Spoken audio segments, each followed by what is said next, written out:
Aston Martin's classic DB11 sports car is even more desirable in open-topped Volante form, and it's stiffer, more sophisticated and even more beautiful than its predecessor. Like its coupe counterpart, the Volante is primarily a consummate sporting luxury GT, but can also be dynamically rewarding whenever you need it to be. It's very appealing indeed.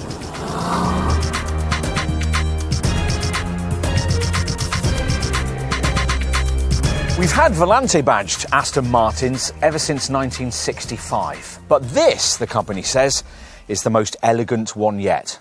You might well agree. Welcome to the DB11 Volante. You might already know a little about the DB11. At its launch in 2016 as a coupe, it was heralded as the most important car in Aston's history, the first to use the stiffer, more sophisticated aluminium underpinnings designed to take the marque's future models into a new era. There was plenty else that brand buyers had never seen too. Things like electromechanical power steering, multi-link rear suspension and torque vectoring. The car was, in Aston Martin terms anyway, a radically orientated engineering step forward. One of the coupe model's most important roles was in introducing the 4-litre V8 twin-turbo engine that Aston Martin can have as part of its modern-era partnership with Mercedes-Benz. Well, in this Volante version, launched in the spring of 2018, that's the only engine you can have. Arguably, it's the only one you need. 510 PS is quite enough to take on this car's exotic segment rivals, and the power plant's relatively light weight contributes hugely to the deft handling that's claimed to be nearly as sharp as this model's coupe stablemate, and a big step forward from the old DB9 Volante. Of course, there's much else that also accounts for the dramatic improvements in product appeal that have been made here. The brand tried to reimagine what an Aston Martin Volante should be, hence a whole range of design and engineering improvements, including a clever new electric hood that stows more neatly into the bodywork, improving the looks and freeing up a small amount of extra space in the back and in the boot. The result of all this could be a car you'd want, not just because it was an Aston Martin, but because it's quite simply the best luxury GT convertible you can buy. Is that the case? Let's find out.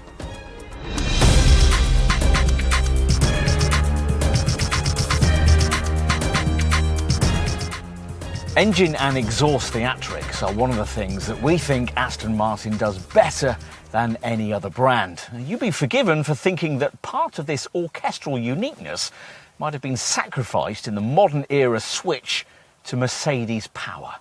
Is that the case?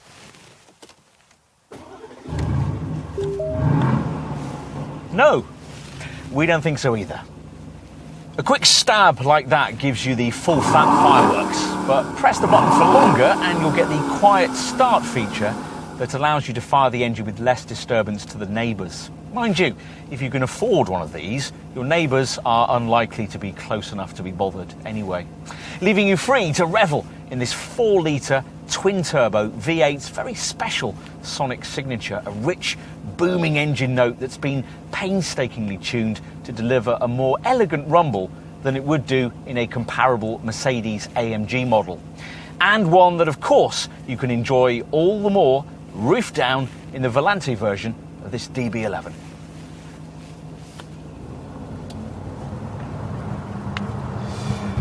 Of course, there are other things about roofless design that aren't quite so welcome. A decline in structural rigidity, for instance, usually visually manifested in convertibles by body shimmers that over bumpier surfaces give the rear view mirror an attack of the shakes.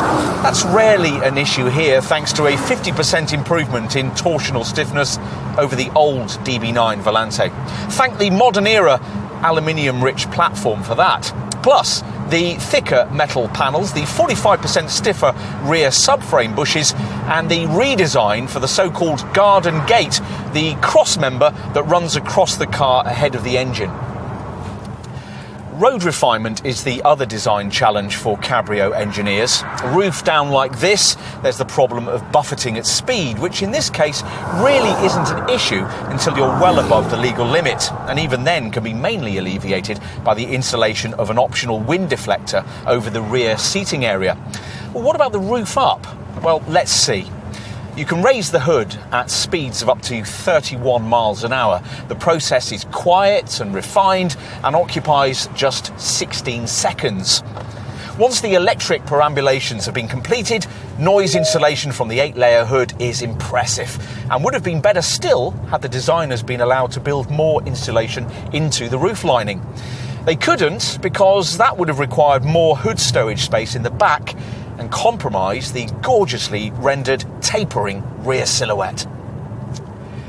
So the hood bulk has been minimised, but the structural changes needed to incorporate it are still substantial, adding 110 kilos to this open-topped DB11's curb weight. Coincidentally, that's exactly the same weight penalty you'll have to accept in a DB11 coupe if you choose Aston's V12 engine rather than the Mercedes-sourced V8. Which helps explain why you can't have that V12 in this Volante variant. Building in that larger engine would have taken this car's weight perilously close to 2 tons, which really would have set Chief Development Engineer Matt Becker and his team a difficult task.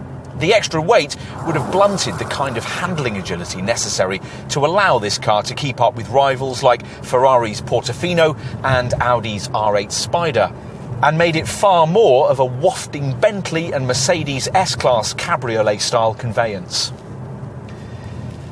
As it is, Becker and his engineers have delivered the most engaging Volante model Aston has ever made, and at every opportunity you'll want to lower the roof and enjoy the way that this car's V8 power plant is so perfectly suited to it. The sharp steering certainly helps here, talkatively relating the roadway to your fingertips without disturbing them with it.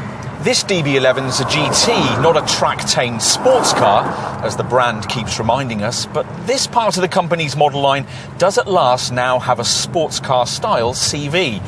The weight distribution is a couple of percentage points rearwards than is the case in the coupe model.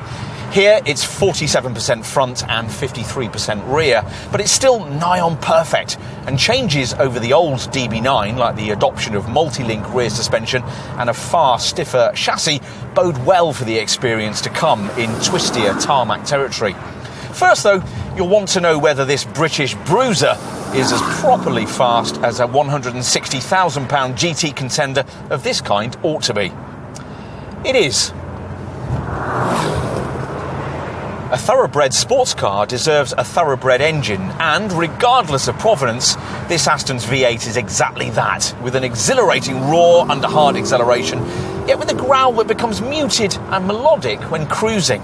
On paper, the figures certainly stack up. This 510 PS power plant developing peak power, a thumping 685 newton meters of torque from just 2,000 RPM. But that knowledge still doesn't quite prepare you for the experience on offer when the road opens up enough for you to bury your brogues in the carpet. As soon as you do, the melodic cruising growl instantly becomes an exhilarating roar, to the accompaniment of an unbroken stream of exhilaration.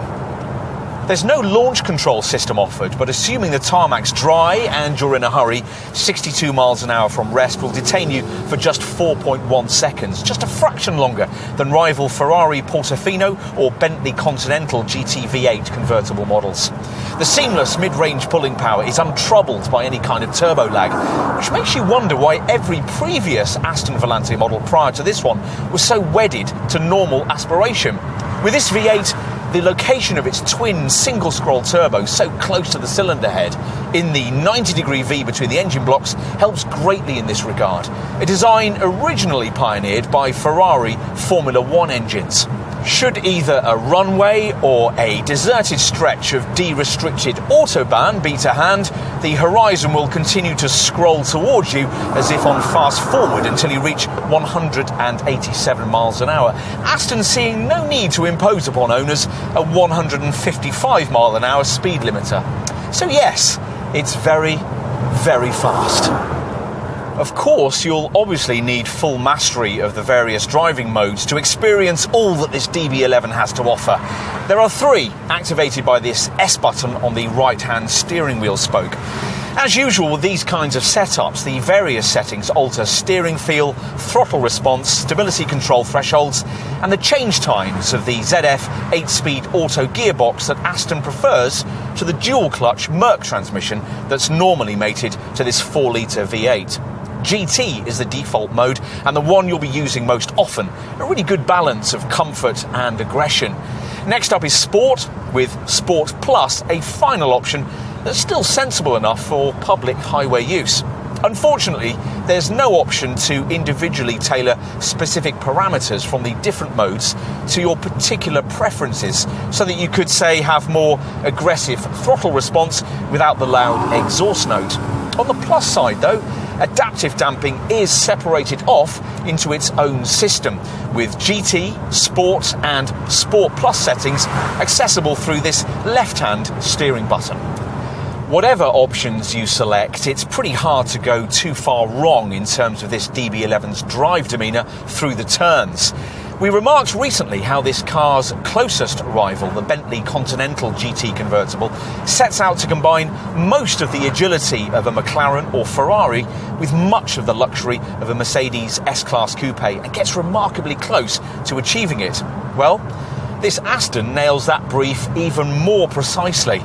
Better indeed than any GT sports convertible weighing the best part of 2 tonnes has a right to. You'll start to feel that weight a little more on particularly tight secondaries, but even then the seemingly endless reserves of engine boost mask that mass very cleverly.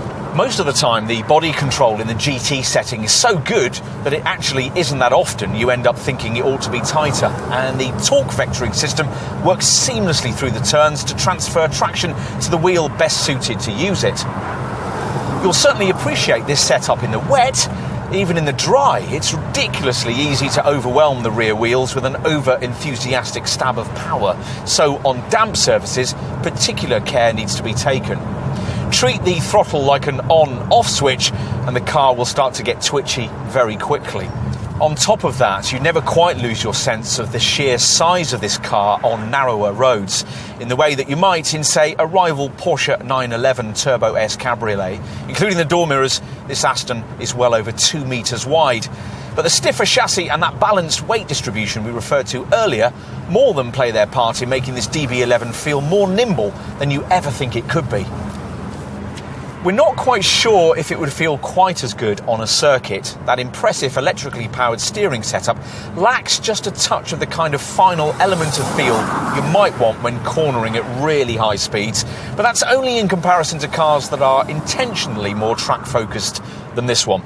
You'd buy something like a McLaren 570S Spider in this segment if that was your priority.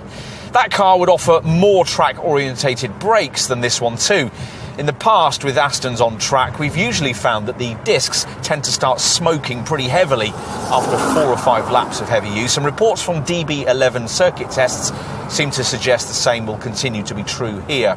Optional ceramic discs aren't offered to compensate. But as we keep saying, there are better cars you could choose in this class for track day heroics. There are few, though, we'd choose over this one if, say, late at night at an exclusive party in Cannes, we suddenly realised we needed to be in Paris at daybreak. For such a jaunt, a DB11 Volante would be, well, just about perfect, even though this car slightly unforgivably lacks some elements of camera-driven safety kit and autonomous driving tech that its GT raison d'etre suggests it really ought to have. If you can overlook this and have the necessary funds, there's really very little else not to like. It feels special on a secondary switchback. It feels special if you're merely collecting your dry cleaning, helped by a sensible ride height that doesn't see you wincing every time you come across a pothole or a speed bump. An exotic super sports convertible you can really use. Now there's something, and it's British. Well, mostly British anyway. Aston Martin's future, it seems, is at last being built on solid foundations.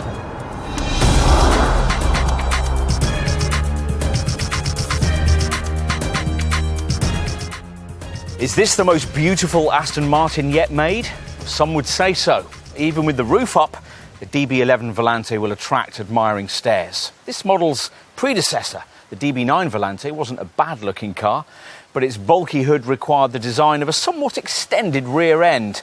Here, stylist Miles Nürnberger has made the rear deck lower, shorter and sleeker. In fact, it's no higher than the tapering rear end of the comparable DB11 Coupe, and aesthetically, that makes a huge difference.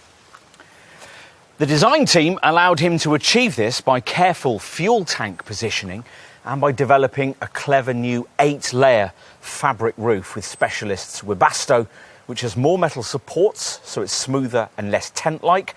Plus, there are seamless fabric joints and a sleekly integrated flush-fit glass rear window. The most significant thing, though, is that this hood folds more compactly than almost any other soft top on the market. It's activated either by a centre console button or by buttons on the key. It takes just 14 seconds to lower or 16 seconds to close, and on the move can be operated at speeds of up to 31 miles an hour. It functions far more silently than previous Aston soft tops, and concertina's elegantly back in a display of automotive origami, completed by the way the tonneau cover clicks on top of the folded roof sandwich so that any unsightly gaps are banished. With the top removed, this model's status as one of the world's most beautiful cars is confirmed, and it's very clearly a DB11 with a slim, lithe profile and overtly muscular rear arches. The loss of the coupe version's dramatic roof strakes is compensated for by the retention of this front wing side strake, which, as on the fixed top model, forms part of the so-called curlicue vent that extracts high-pressure air from the front wheel arches to reduce lift. Filling those arches are huge 20-inch wheels, through the spokes of which you glimpse powerful 6-piston monoblock brake calipers with 4-piston calipers featuring at the rear.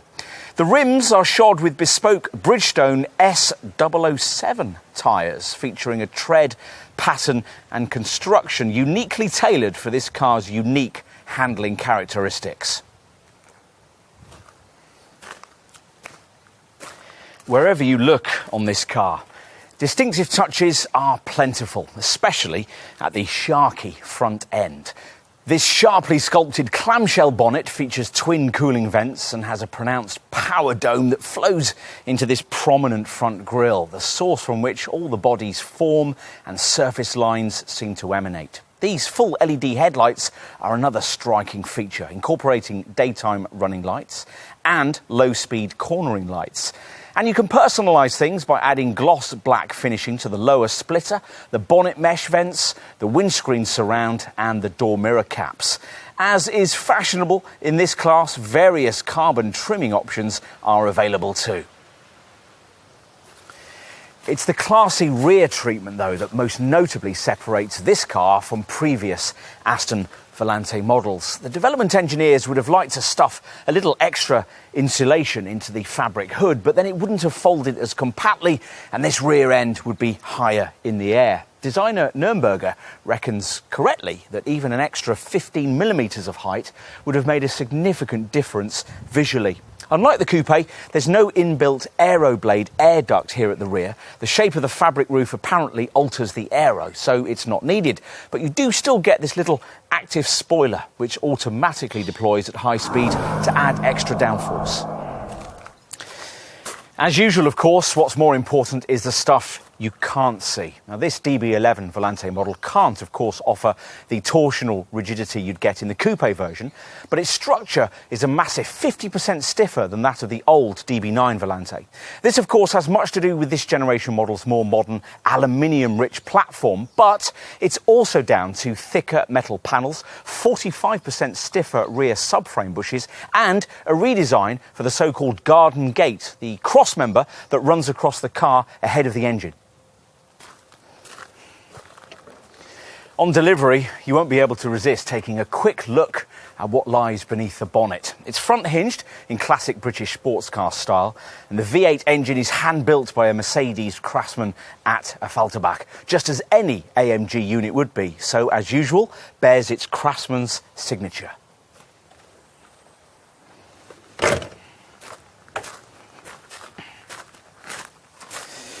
The monocoque the engine sits in is for the DB11 based around pressings rather than extrusions, which is a key reason why, though this car is hardly any bigger than the old DB9 Volante, it's claimed to be significantly more spacious inside. So let's take a look. The branded door sills here are slimmer than those of the previous DB9 version, which makes cabin entry easier. And once inside, the interior is, sure enough, significantly more roomy than it was in that old 2004 to 2016 era model. Potential Bentley Continental GT convertible buyers who previously might have doubted that an Aston Martin could be as day-to-day usable an alternative will have cause to think again here. True, the seating position is lower slung than it is in the Conti, and you're still, as ever, with an Aston cocooned around a sculpted high-rise centre console. But this is a car you could imagine driving regularly on occasions when a similarly priced McLaren or Ferrari might be left beneath its fitted car cover in your oak-timbered garage. Previous generation Aston Volante models tended to dazzle you inside with classy highlights and hand-stitched leather, but then disappointed under closer inspection with an assortment of sometimes rather cheap-feeling fitments borrowed from the parts bin of whichever automotive conglomerate happened to be owning the company at the time. The interior quality of the DB11 line is much better than that, but it'll still be found wanting if you're cross-shopping this Aston against that Bentley model we just mentioned. After experiencing the Continental GT's heavy metal organ stop vents and revolving instrument panel, a seat in a DB11 will feel like being downgraded from first class to business. Still very nice, especially with options like the seat quilting, the contrast-stitched Caithness leather and the embroidered headrests, but just not quite as richly extravagant as you might have hoped. The hand-me-down bits that Astons had to borrow from previous generation Mercedes models in order to make ends meet don't help here. The plastic vents, the single steering wheel stalk, and perhaps most significantly, the 8-inch central infotainment screen at the top of the centre stack. Sure, this has better graphics than the old Volvo source display of the previous DB9, but it still attracts reflections and doesn't glide classily out of the fascia top when you fire the ignition as that old monitor did.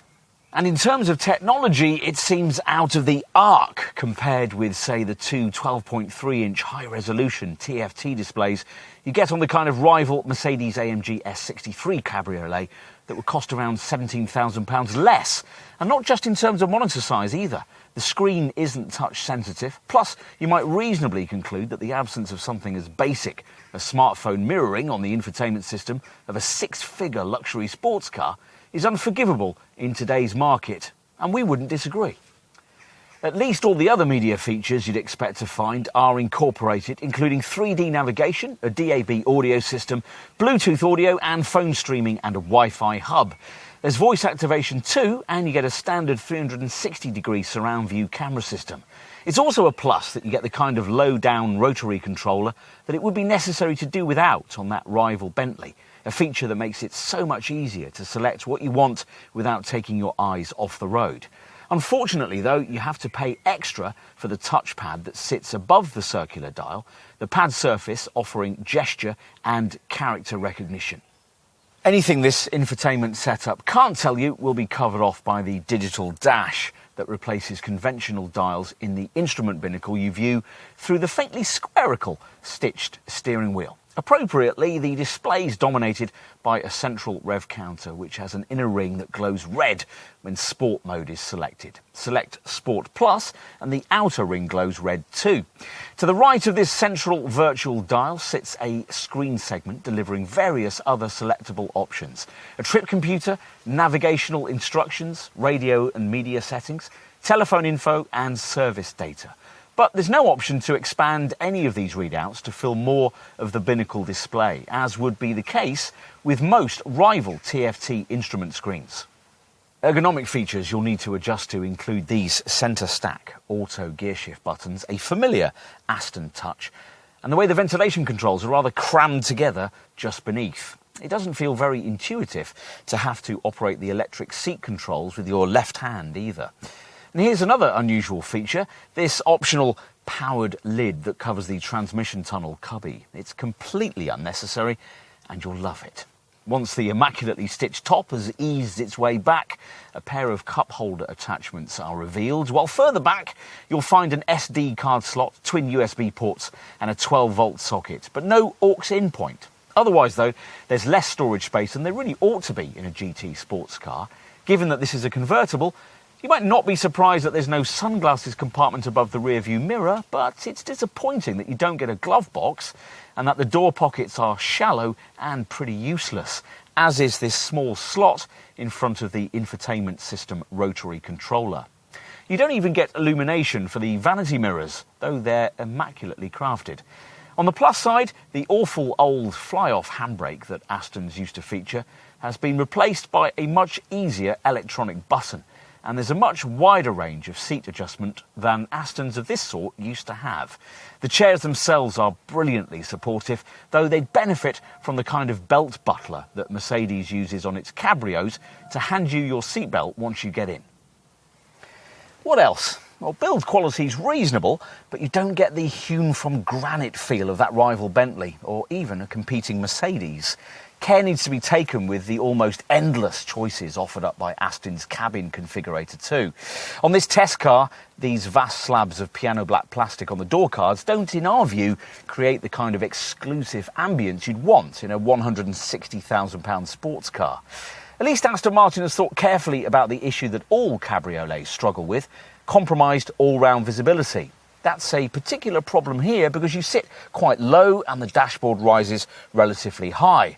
The combination of that and the rather thick windscreen pillars can occasionally make manoeuvring a little tricky in town.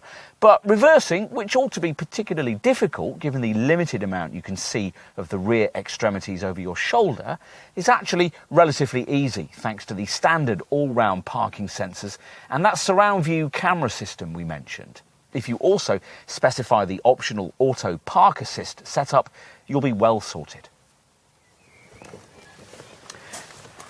OK, time to check out the back seats. Now, most reviewers have a moan at this point. Yes, of course, they're small. This is a sports convertible. What did you expect? But there are pluses. First, that these chairs are here at all. After all, you don't get them on a Ferrari Portofino or on other rivals like convertible versions of the Audi R8, the McLaren 570S or the Mercedes-AMG GT. Magazine reviewers rarely complain about this, but most wealthy owners find a set of small back seats incredibly useful, if only for jackets and designer shopping bags. Aston claims that these pews are much more usable than the uncomfortable little perches provided in the old DB9 Volante. So let's see. It helps that the long doors open wide, but even so, as an adult, you've really got to be quite athletic to squeeze yourself back here. And access will be very challenging indeed if the roof happens to be up.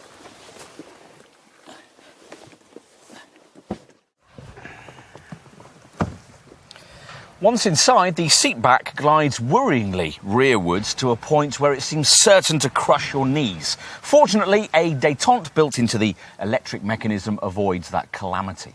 With that sorted, you can check out your surroundings, which are inevitably very cramped indeed. Because the designers had to find extra space to package the hood under the rear deck, the rear chairs here sit 23mm further forward than they do in a DB11 coupe, and their backrests are uncomfortably upright, as tends to be the case with rear pews in cabrio models. That makes the difference between having rear seats which could, at a pinch, be occasionally used by consenting adults, as is the case in the DB11 coupe, and having back seats which are strictly for child use, as is the case here. There's significantly more room in the back of a Bentley Continental GT convertible and much more space in the rear of a Mercedes-AMG S63 cabriolet. But is that really significant if all these chairs will be used for is designer bag placement or the depositing of grandkids at their nursery schools? Probably not. What we can tell you is that these seats are much more accommodating than the chairs provided in the old DB9 Volante, thanks to the 65mm wheelbase increase the DB11 enjoys over that car. And they're also considerably more spacious than the rear seats you'll find in competitors like Porsche's 911 Turbo S Cabriolet. Isofix child seat attachments are provided for the first time in any Aston Martin Volante, and it's all immaculately finished back here. The double stitching side panel work below these little quarter-light windows is exquisite. Finally, let's take a look in the boot. Now, the exact amount of room you get depends on the position of the roof. When it's down like this boot separator will also be down to fence off space for the folded roof sandwich. That reduces capacity to just 160 litres. When the roof's up, you can push up the boot separator and increase capacity to 206 litres. We'd suggest you don't unless you absolutely have to, because inevitably you'll forget you've done it, then you'll wonder why the roof won't operate. Mercedes cabrio models have long had an automatically activating roof separator in the boot that avoids this issue. It's annoying that Aston Martin can't add in this feature too. As for space provision, well, what's on offer here is a decent 20% improvement on the 187-litre capacity figure that the old DB9 Volante could offer in the same configuration. But, of course, it's well down on the 270-litre capacity figure you could expect from a DB11 coupe. Unfortunately, Aston hasn't managed to design in provision for a ski hatch, so this car won't be a perfect conveyance for your next trip to the Val d'Isère. There's no space beneath the boot floor. You do get a recessed area with an elasticated strap in the left-hand corner for the handbook, plus another recessed area in the right-hand corner for the tyre repair kit. There are little straps inside the boot lip, and the warning triangle, where specified, will sit on the inside of the boot lid. To make the most of trunk space, we'd suggest that the optional bespoke designed luggage kit would be a good investment.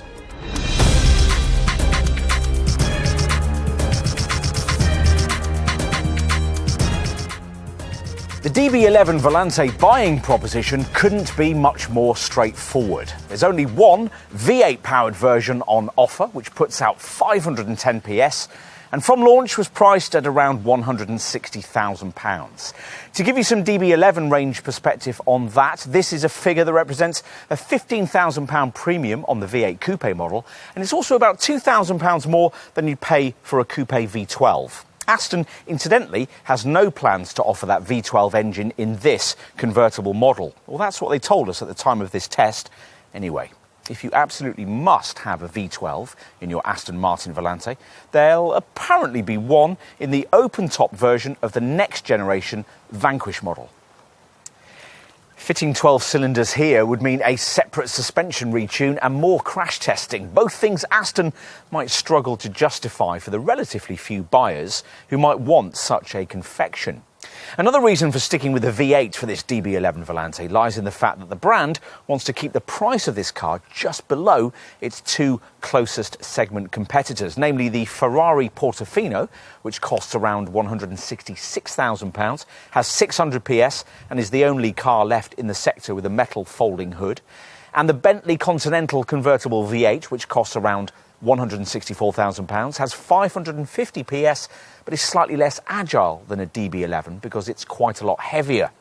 Those are the two most significant Riviera-style rivals you'll probably look at, but of course there are also other segment options. If you want something cruisier, there's the Mercedes-AMG S63 Cabriolet, which uses a more highly tuned 620 PS version of this Aston's 4-litre V8 and costs around £143,000. If you're after something slightly more track-focused, there's the McLaren 570S Spider, which matches both the Portofino 600 PS output and its £166,000 starting price tag. If you're a little less hung up on an Aston style of brand equity, you might also consider cars like the Porsche 911 Turbo S Cabriolet, the Audi R8 Spider V10 Performance and the Mercedes-AMG GTC Roadster, all of which need to be significantly cheaper because they're also available in much cheaper guises and therefore feel a little less exclusive. The R8 Spider Performance model, for instance, which has 610 PS, would save you around £10,000 over a DB11 Volante. The GTC Roadster, which offers 565 PS, would save you around £15,000. Theoretically, you might consider a BMW M8 competition convertible too, which puts out 634 PS and would save you around £30,000 over a DB11 Volante, but it's unlikely that many potential Aston owners would. If, having considered all of this, and you decide that there's nothing quite like a DB11 and you're looking to acquire one, then you're going to be interested to know just how generous Aston Martin has been with the standard specification. Well, let's see. Staple Volante features include the beautifully tailored fabric, electrically powered hood and an active rear spoiler that rises at speed. Plus, the 8-speed paddle shift automatic transmission, and for extra cornering traction, the limited slip differential with torque vectoring.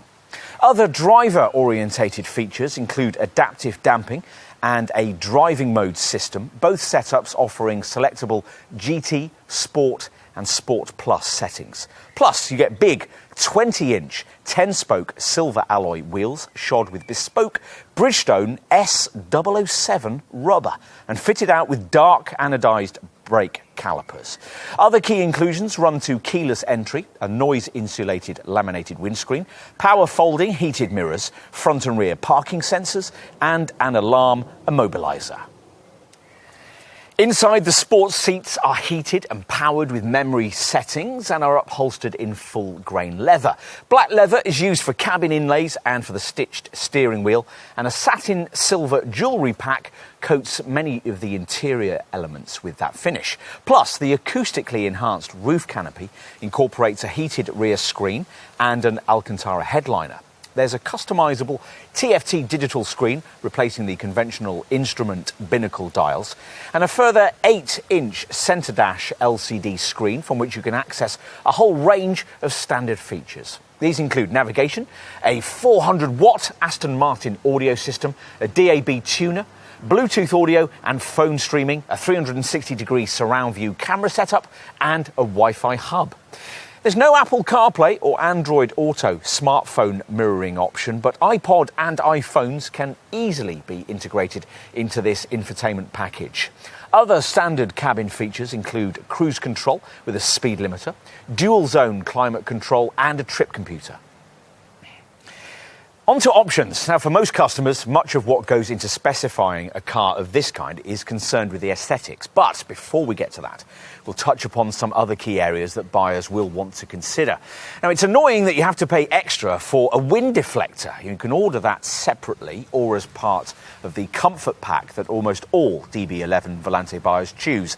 A pack which also includes two other items that should be standard: heat for the seats and steering wheel, plus powered seat bolsters and ventilated seats.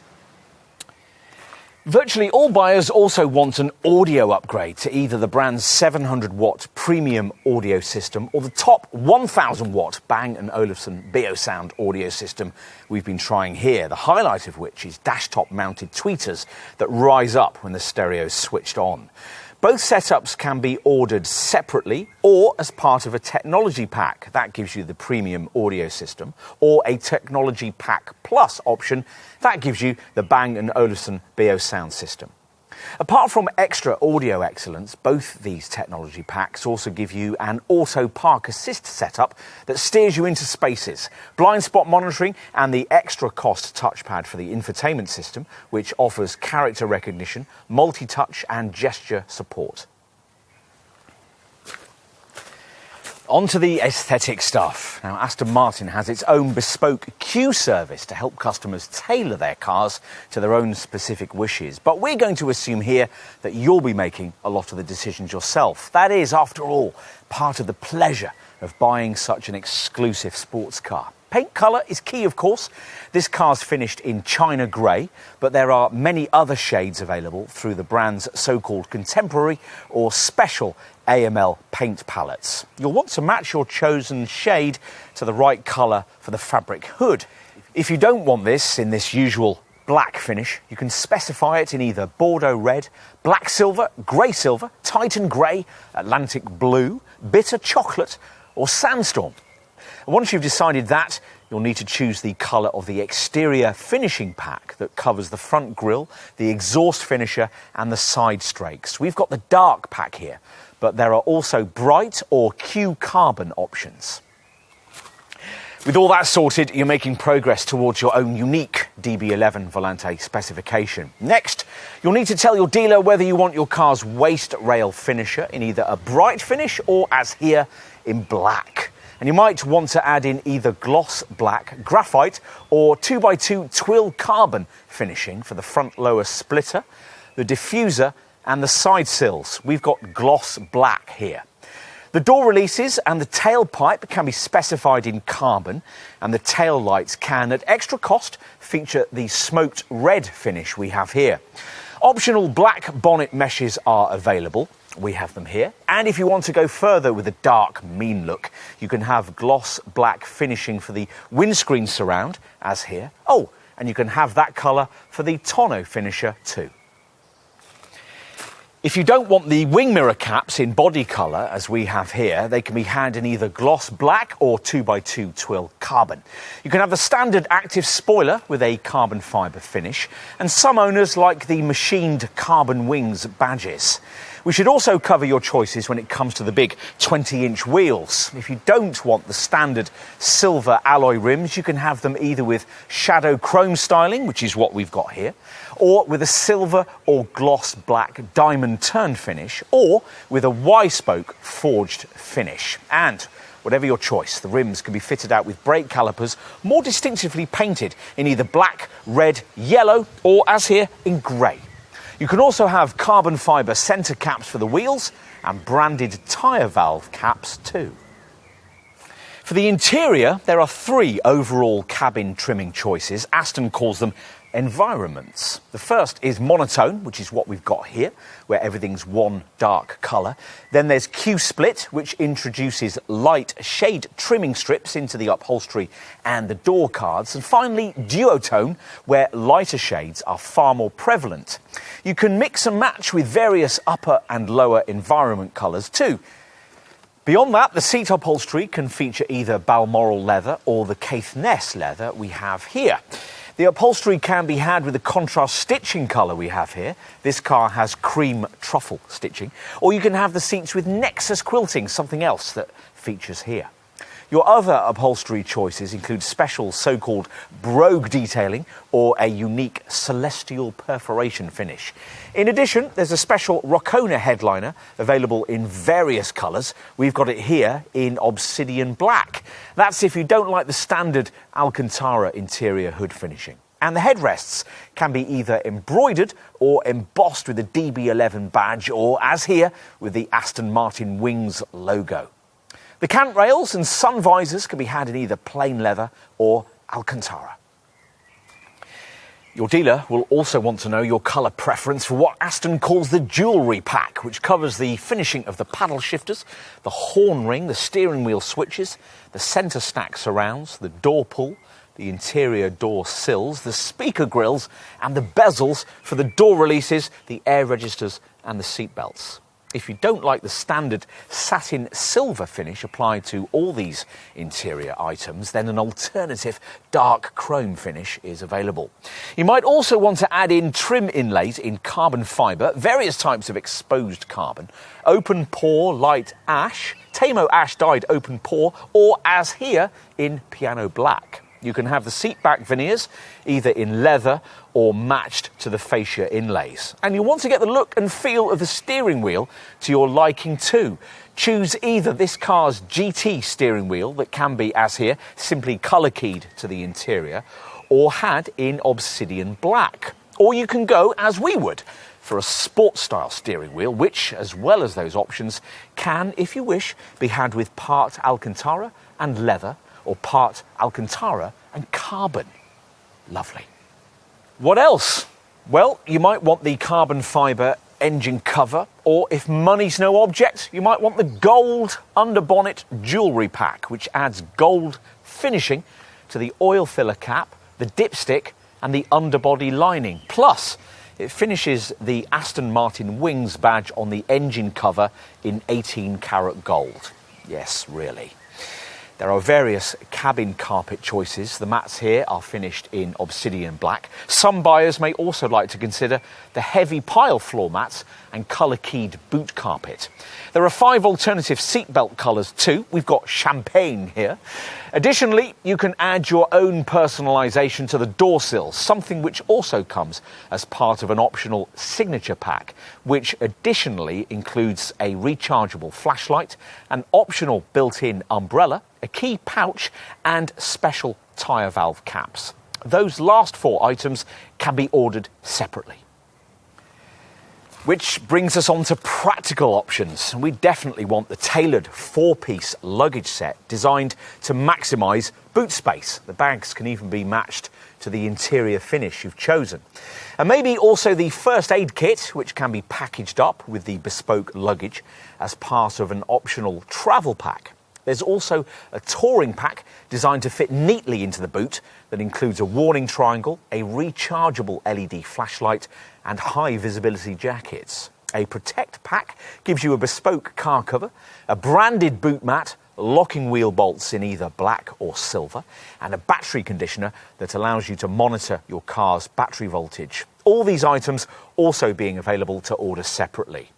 You can additionally specify a garage door opener, a smoker's pack, and, as here, protective film to cover areas of the bodywork prone to stone chips. You can even have tyre cushions, high-density foam cushions that sit under each wheel and reduce the possibility of tyre flat spots when parked. A performance driving course could be of interest too, and you'd be wise to tick the box for the optional tracking system. Enough with options. What about DB11 safety provision? Well, as you'd expect, all the basics are in place.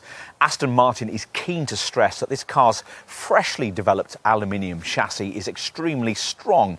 And of course, there are twin front and side airbags, plus tyre pressure monitoring and the usual electronic systems, including dynamic torque vectoring for extra cornering traction, ABS braking with emergency brake assist for panic stops, and a dynamic stability control setup with an interim setting that allows a little extra tail slip but will help you out in extremes. Isofix child seat attachments are fitted to the back seat for the first time in any Aston Martin Volante model, and at extra cost you can have an Isofix attachment fitted to the front passenger seat too. Unusually for this segment, there's no option to specify carbon ceramic brakes. Unfortunately though, like some other makers in this sector of the market, Aston Martin chooses to make the sophisticated camera-driven safety features we're now well used to seeing on ordinary family cars either optional or the brand doesn't offer it at all. There's no autonomous braking setup available, for example, and as we mentioned earlier, blind spot monitoring costs extra. You can't have something as basic as lane departure warning, and even more bewilderingly, given this car's grand touring ethos, you can't specify adaptive cruise control either. You'd think also dipping headlights would also be useful on a GT model. You don't get those either. As for any of the latest autonomous driving tech that presumably Aston Martin has access to through its partner Mercedes, well, that's lacking too, as is the option of a head-up display. Still, the brand reckons that DB11 Volante buyers will have more important priorities than these, and they're probably right.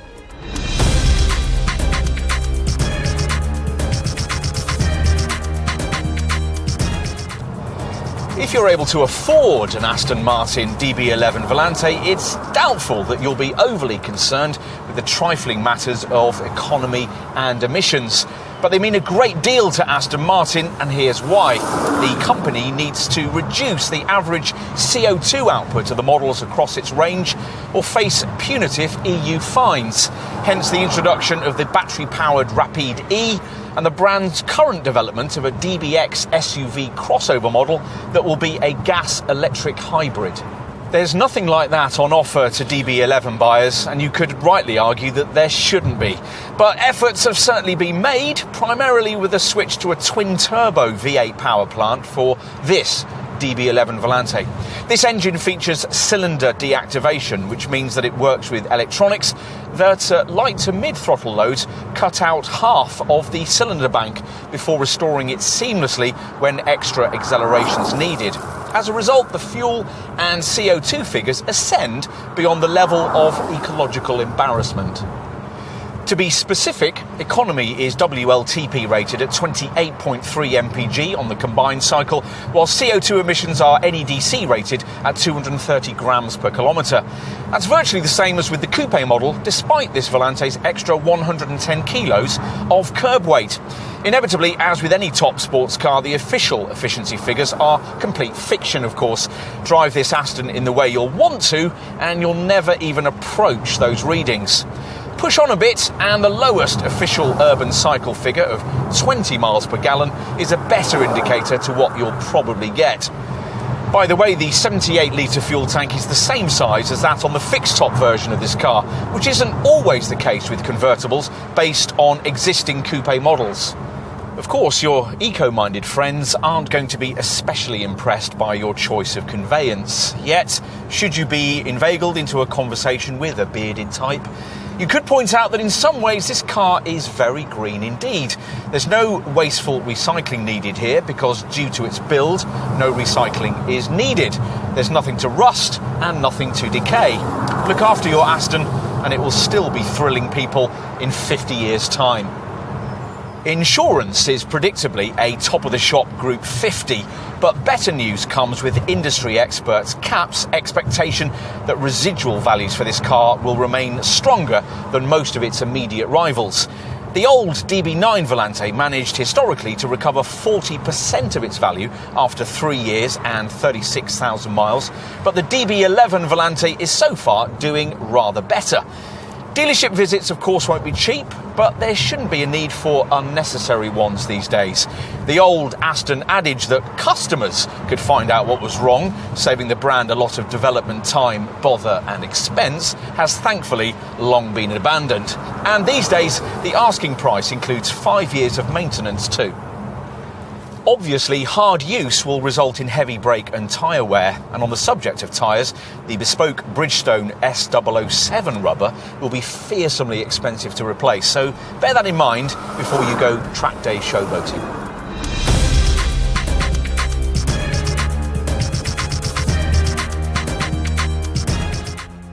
It would be easy to see why you might feel that there's nothing else quite like this DB11 Volante. A rival Ferrari Portofino has only 2 seats and a smaller boot, plus it's a less relaxed GT. A rival Bentley Continental convertible V8 is too heavy to match this Aston's agility through the turns, and rival GT Sports convertible models from Audi, Mercedes and Porsche just don't feel quite as exotic, which is important. If you're going to reward yourself for a lifetime's endeavour with the purchase of a car like this, you deserve to feel special. In a DB11 Volante, you will. This car makes people stop and stare, and you'll never get tired of looking at it in your driveway. Previous open-topped Aston models had that want-one factor too, but disappointed dynamically against key competitors. This one's still more at the Bentley than the Brands Hatch end of the spectrum in that regard, but the handling's on a different level to any other Volante model we've tried. If you want an exclusive sports GT convertible in which you could cruise to the south of France, taking in the Nürburgring on the way, one of these would have to be high on your list. Aston diehards might be disappointed that you can't have a V12 in this car, but we're not. In the real world, the Merc V8 is just as quick, feels more responsive, sounds great, and is of course lighter and more economic. Well, kind of economic anyway. Beyond the engine, is there anything else here that you might take exception to? Well, if you were to take a seat in one of these after jumping out of that competing Bentley model, you might conceivably have some reservations about cabin quality and some of the interior features. The need to borrow last-generation Mercedes-sourced cabin parts, for instance, especially the rather old-fashioned infotainment technology. There are other areas too where the brand's limited resources show, the relative lack of sophisticated safety kit and the absence of autonomous driving tech. But none of this will really matter once you've fired that glorious engine and heard the inimitable Aston growl.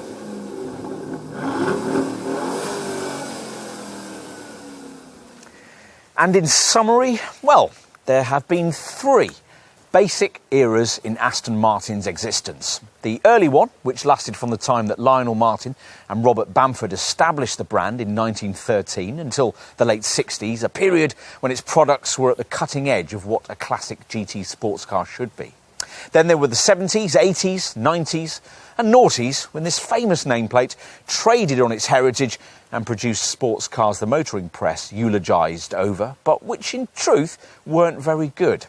In the last decade, though, the company's returned to being the kind of business its founders would recognise. We don't care that the marque has needed some help from Mercedes to do it, and nor should you.